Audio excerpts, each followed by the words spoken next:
मेरा नाम कंचन मित्तल है। मैं बहुत सालों से, बचपन से ही लगा लो, परमेश्वर की, एक ऐसे परमेश्वर की खोज कर रही थी जो हमारी प्रार्थनाओं को सुनता हो। हम बनिया फैमिली से हैं, इसलिए वहाँ पे पूजा पाठ बहुत ज़्यादा होता है। मेरी मम्मी बचपन में ही 3-3 4-4 व्रत रखने उन्होंने, और बहुत ही पूजा पाठ, तीज त्यौहार, सबसे ज़्यादा मुझे लगता है कि हमारी फैमिली में ही तीज त्यौहार मनाए जाते हैं। मैं बचपन में एक माला जपती थी, ओम ह्रीं क्लीं चामुंडाय बिच्चे, इस एक ही मंत्र था जो मैं बचपन से 5 साल की उम्र से जप रही थी। लेकिन कभी भी मुझे एहसास नहीं हुआ परमेश्वर से मिलने का। मैं जब बहुत छोटी थी, मैं अकेले जाके आसमान की ओर देखकर मैं परमेश्वर से बातें करती थी, लेकिन उस परमेश्वर को मैं जानती नहीं थी। धीरे धीरे हमारे जीवन में बहुत सारी प्रॉब्लम्स आई। मेरे पापा का स्पेयर पार्ट की शॉप थी, नैनीताल डिस्ट्रिक्ट में बाजपुर नाम की जगह है, वहाँ पे मंडी गेट के पास पापा की शॉप थी। तो मेरे पापा भी बहुत अच्छे थे, लेकिन उनको भी एक तरह से कुछ प्रॉब्लम से फंस गए, उनके ऊपर कई केस चले।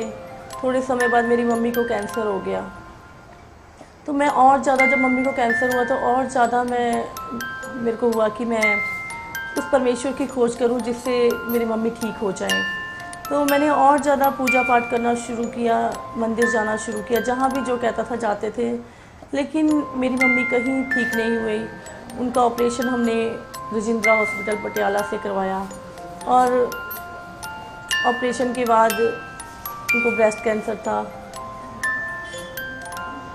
लेकिन वो एक बार ठीक हो गए थे, फिर 1 साल बाद फिर उनका दोबारा से उनको कैंसर हुआ। और उस दौरान दुष्ट आत्माओं का भी बहुत ज़्यादा हमारे घर में अटैक हुआ। मेरी सिस्टर थी, उसके ऊपर, उसका नाम बेनू गोयल था, और वो काफ़ी उसके ऊपर दुष्ट आत्माओं के अटैक हुए। वो और उसको अपने हाथ जला लेती थी। उसने, जब मेरी मम्मी की डेथ हुई तो हमारे घर में गरुड़ पुराण नाम का एक पाठ बैठा था।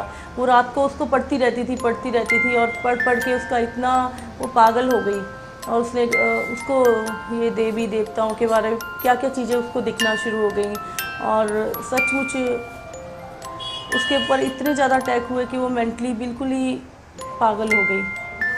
और उसके बाद हम उसको, पंजाब में एक जगह है बाबा बड़भाग सिंह, वहाँ पे हम लेके गए उसको, लेकिन वहाँ भी वो ठीक नहीं हुई।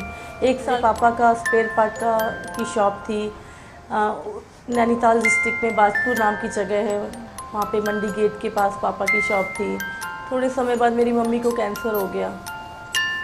तो मैं और ज़्यादा, जब मम्मी को कैंसर हुआ तो और ज़्यादा मेरे को हुआ कि मैं उस परमेश्वर की खोज करूं जिससे मेरी मम्मी ठीक हो जाए। तो मैंने और ज़्यादा पूजा पाठ करना शुरू किया, मंदिर जाना शुरू किया, जहाँ भी जो कहता था जाते थे। लेकिन मेरी मम्मी कहीं ठीक नहीं हुई।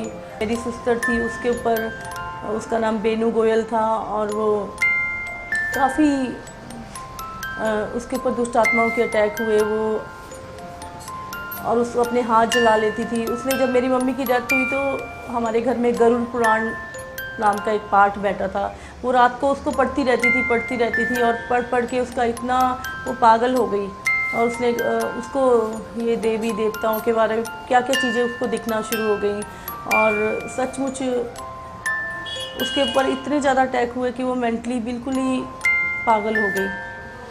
और उसके बाद हम उसको, पंजाब में एक जगह है बाबा बड़भाग सिंह, वहाँ पे हम लेके गए उसको, लेकिन वहाँ भी वो ठीक नहीं हुई।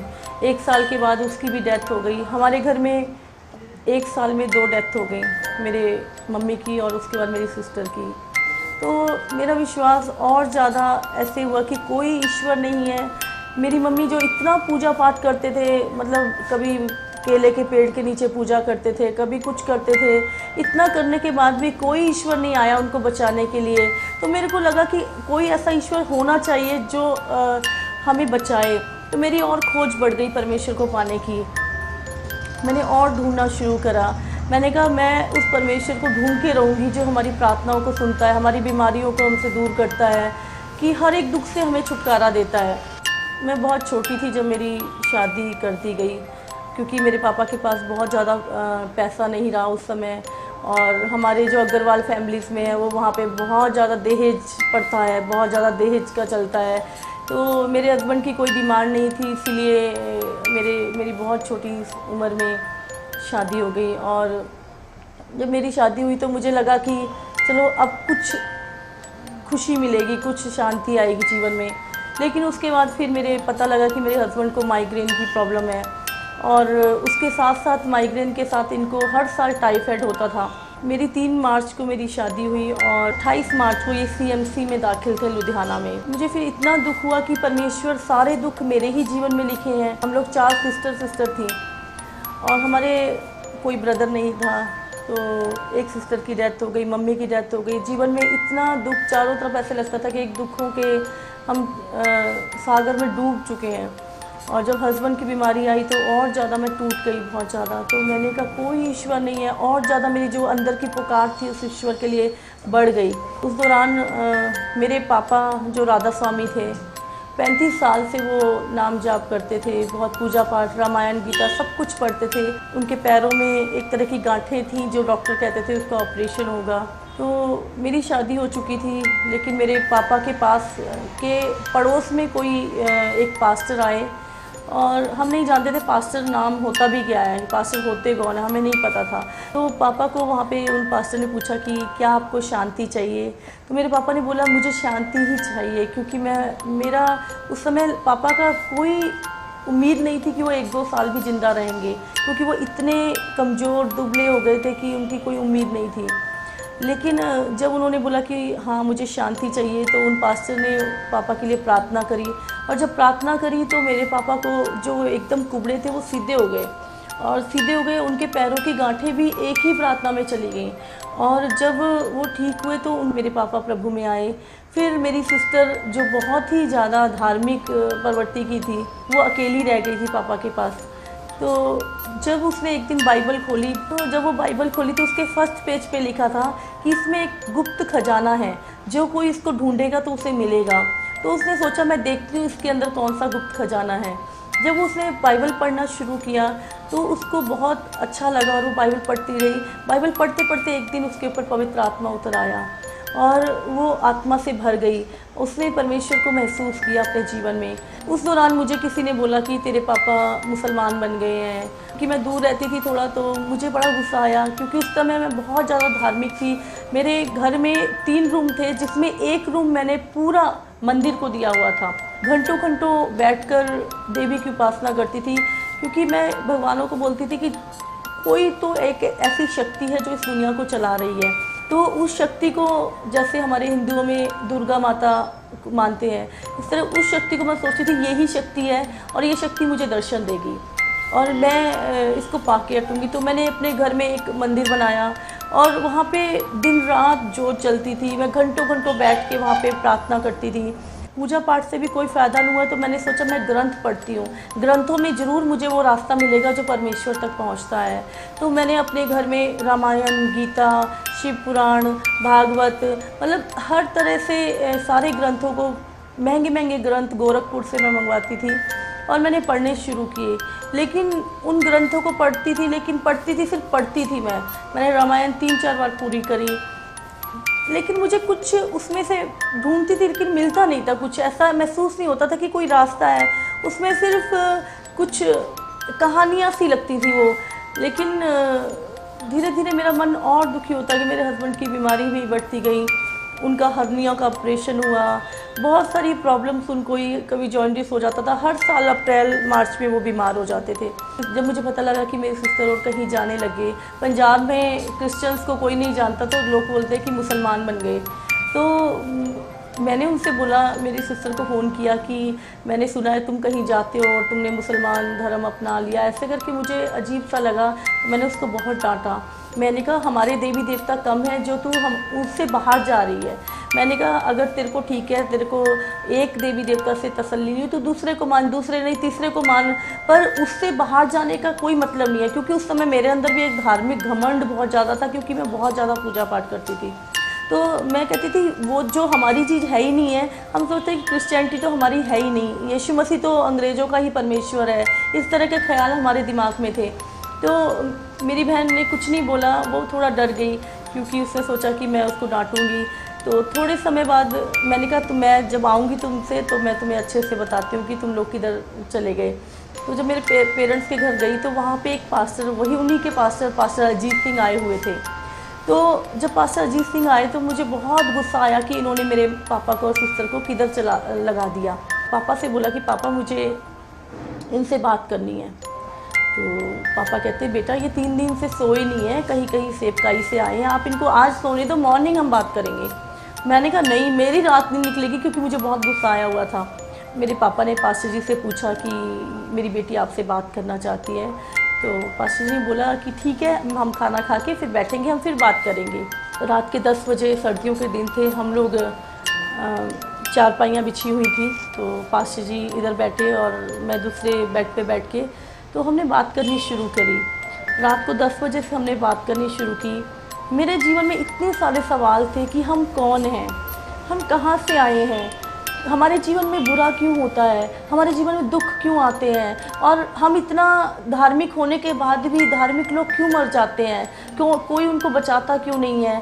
मतलब इतने सारे मेरे जीवन में सवाल थे। ईश्वर कौन है, फिर ये भगवान कौन है, देवी देवता कौन है, मतलब इतने सारे सवाल मेरे थे कि मैं उनसे पूछती गई और सुबह के 4 बज गए, मेरे सवाल ख़त्म हो गए।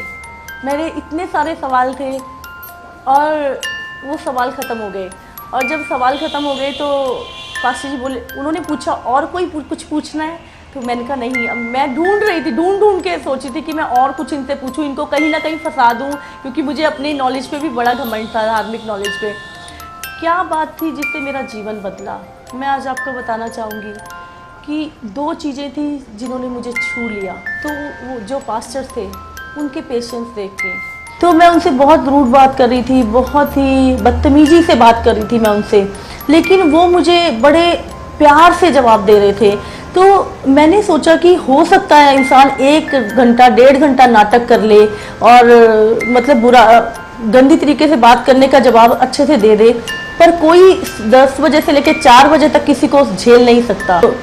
और दूसरी बात थी कि मैं जो भी पूछती थी उन्होंने अपने मन से उत्तर नहीं दिया।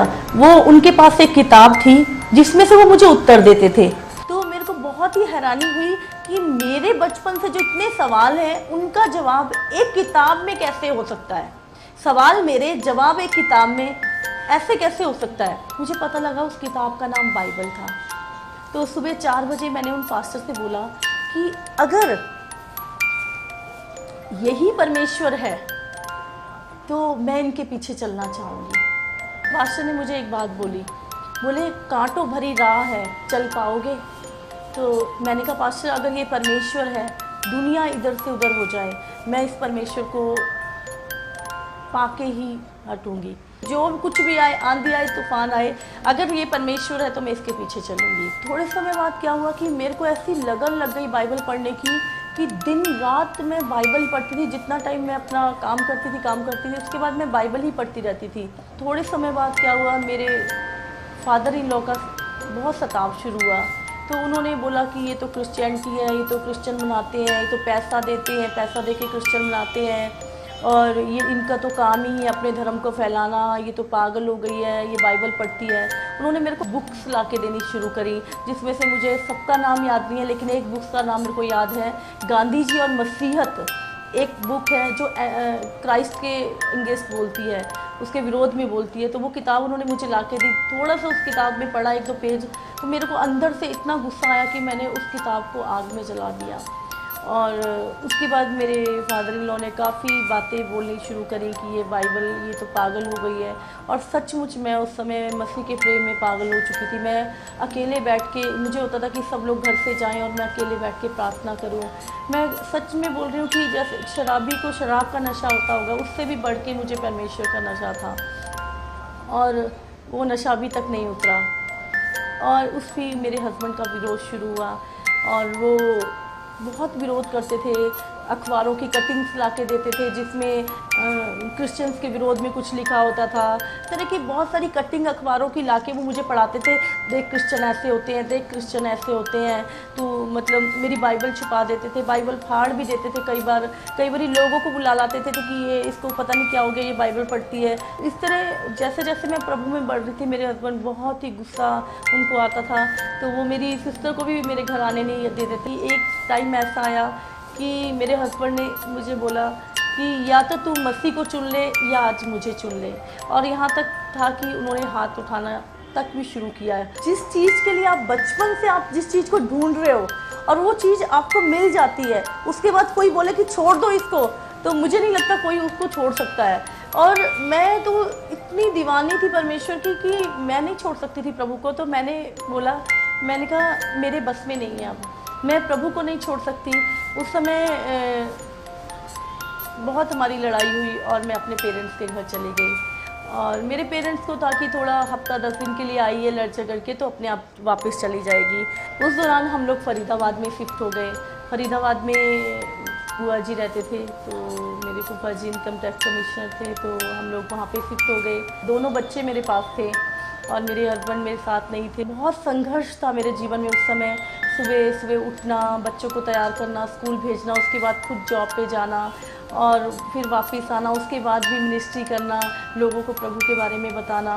कई बार मैं जब स्कूल से जाती थी तो मेरे पास छतरी होती थी, तो हमें जहाँ पे मैं ऑटो से उतरती थी वहाँ से 1-1.5 किलोमीटर हमें पैदल घर जाना पड़ता था। कई बार क्या करती थी कि अपनी छतरी जो मेरे साथ जा रहे होते थे उनको दे देती थी, और मैं सोचती थी कि प्रभु मैं इनको वचन सुना सकूं, और मैं उस दौरान उनको वचन सुनाती थी क्योंकि वो उस छतरी के उसमें मेरे साथ साथ चलते थे, और मैं उनको वचन सुनाना शुरू करती, और इस तरह बहुत सारे लोगों का जीवन वहाँ भी बदला। मेरे हस्बैंड कभी कभी छुप के चर्च में आते फरीदाबाद, देखते कि क्या करते हैं। 1.5 साल बाद हम लोग दोबारा से वो मुझे लेके गए और उन्होंने बोला ठीक है, मैं भी मसीह को अपनाऊँगा और हम सब इकट्ठे से रहेंगे। और थोड़े समय बाद फिर से ये बीमार हुए। जब ये बहुत बीमार हो गए तो हम इनको DMC लुधियाना लेके गए, और मेरे फादर इन लॉ गए वहाँ पर। तो उस दौरान मुझे बहुत गुस्सा आया। मैंने अपने जीवन में इतने सारे मिरेकल देख लिए थे, इतनी बड़ी बड़ी मीटिंग्स में मैं गई, लोगों को चंगा होते देखा। कैंसर पेशेंट एक जिसको मैं खुद लेके गई थी एक मीटिंग में फरीदाबाद में, पंडित राम बाबू की मीटिंग में, वो कैंसर पेशेंट ठीक हुआ था मेरी आंखों के सामने। तो मैंने फिर अपने हस्बैंड से भी बोला कि आप एक बार प्रभु पे पूरी तरह से अपना जीवन दो, विश्वास करो, मैं आपको गारंटी देती हूँ कि आप कभी भी आपको कोई बीमारी छुएगी भी नहीं। तो मेरे हस्बैंड उस समय बहुत वीक हो गए थे, कमज़ोर थे बहुत, तो वो बहुत टूट गए, रोने लगे, और क्योंकि लड़ने की भी ताकत उनके अंदर नहीं रही थी। तो उन्होंने बोला कि ठीक है, मैं विश्वास करता हूँ। उस समय मुझे बहुत अच्छे से प्रार्थना भी नहीं करनी आती थी, जैसी भी प्रार्थना मुझे आती थी मैं प्रभु यीशु मसीह से प्रार्थना करती थी। और 1 हफ्ते के बाद मेरे हस्बैंड बिल्कुल ठीक हो गए। आज 10 साल हो गए हैं मेरे हस्बैंड को, 10 साल से भी ज़्यादा, जिनको माइग्रेन हर तीसरे दिन माइग्रेन होता था, और हमारा फैमिली डॉक्टर था, वो इंजेक्शन लगाता था, फिर उनको आराम आता था। दवाई तो असर नहीं करती थी उनके ऊपर बिल्कुल भी। तो आज मेरे हस्बैंड को 10 साल हो गए, कभी सिंपल सर दर्द भी उनका नहीं हुआ, कभी टाइफाइड तो बहुत दूर की बात, कभी नॉर्मल बुखार भी आज तक उनको नहीं।